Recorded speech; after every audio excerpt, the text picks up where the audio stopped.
महोदय, मैं दिल्ली के संबंध में कुछ कहना चाहता हूँ। अब दिल्ली चूंकि केंद्र शासित क्षेत्र है और दिल्ली को केंद्र शासित क्षेत्र माना गया है, तो संभवतः दिल्ली वालों को यह आशा थी कि केंद्र से शासित होने से यहाँ पर उन्नति होगी और यहाँ के लोगों को कुछ सुविधा मिलेगी, संतोष प्राप्त होगा। किंतु मैं यह देख रहा हूँ और लोगों में भी यह भावना बढ़ती जा रही है कि जब से यह केंद्र शासित क्षेत्र हुआ है, तब से शासन में निरंकुशता आने लगी है और लोगों की और ध्यान कम दिया जाने लगा है।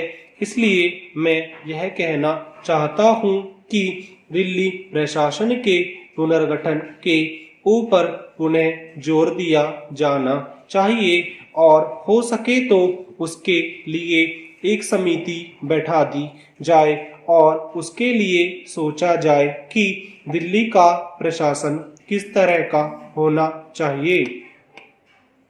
मैं चाहता हूं कि दिल्ली के प्रशासन के संबंध में आप विचार करें। भ्रष्टाचार के संबंध में यहाँ बहुत कुछ कहा गया है, मैं पुनः उसको दोहराना नहीं चाहता, किंतु इतना अवश्य कहना चाहता हूँ कि आज देश में जनता का जो नैतिक स्तर है वह दिन प्रतिदिन गिरता जा रहा है।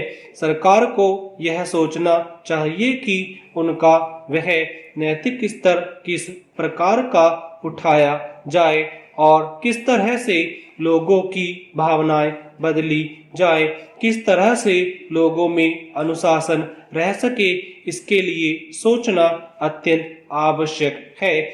हम जब भ्रष्टाचार की बात कहते हैं तब यह तो सभी मानते हैं कि भ्रष्टाचार है और इसमें कोई दो राय नहीं है कि भ्रष्टाचार मौजूद है। छोटे से अधिकारी से लेकर बड़े अधिकारी तक यह फैला हुआ है। भ्रष्टाचार केवल प्रशासन में है ऐसी बात नहीं है, वरन यह लोगों में भी फैला हुआ है। जब करों की अदायगी का प्रश्न आता है तब लोग दो दो खाते बना लेते हैं और आयकर की चोरी करने का प्रयत्न करते हैं और कर से बचने के लिए भ्रष्टाचार करते हैं। जैसे बगैर दोनों हाथ के ताली नहीं बज सकती, ठीक वही बात भ्रष्टाचार के संबंध में लागू होती है। भ्रष्टाचार के निवारण के लिए जितना अधिकारियों का कर्तव्य है उतना ही कर्तव्य जनता का है।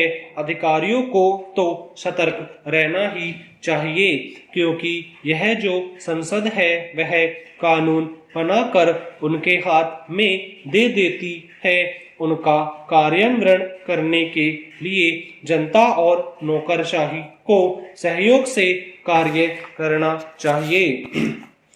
महोदय, प्रशासन का यह कर्तव्य हो जाता है कि वह सतर्क रहे और अधिकारी लोग अपने को निष्पक्ष रखें, किंतु जो जनता के अंदर एक गिरावट आती जा रही है वह भी एक देखने की बात है।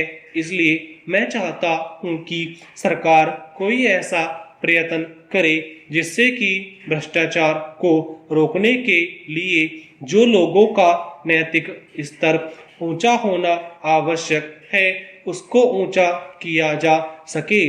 उसके लिए जो भी वह कर सके करे। मुझे कहना तो बहुत कुछ था, लेकिन चूंकि मेरा समय समाप्त हो गया है, मैं अब और कुछ नहीं कहूँगा।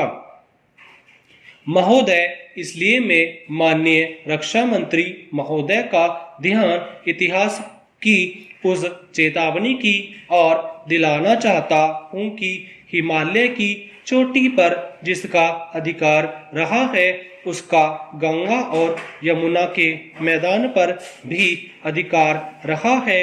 हम इस आशा में नहीं रह सकते कि हम दुश्मन को हिमालय की चोटी से उतरने दें और फिर मैदान में उसका मुकाबला करें। मुझे याद है कि कुछ वर्ष पहले प्रधानमंत्री जी ने बड़ी दृढ़ता के साथ यह कहा था कि हम हिमालय को दहेज के रूप में नहीं देना चाहते और यह नहीं कहना चाहते कि साहब आप टहलते हुए यहाँ आ जाइए। हम नहीं चाहते कि वहाँ पर कोई मुकाबला ही न हो।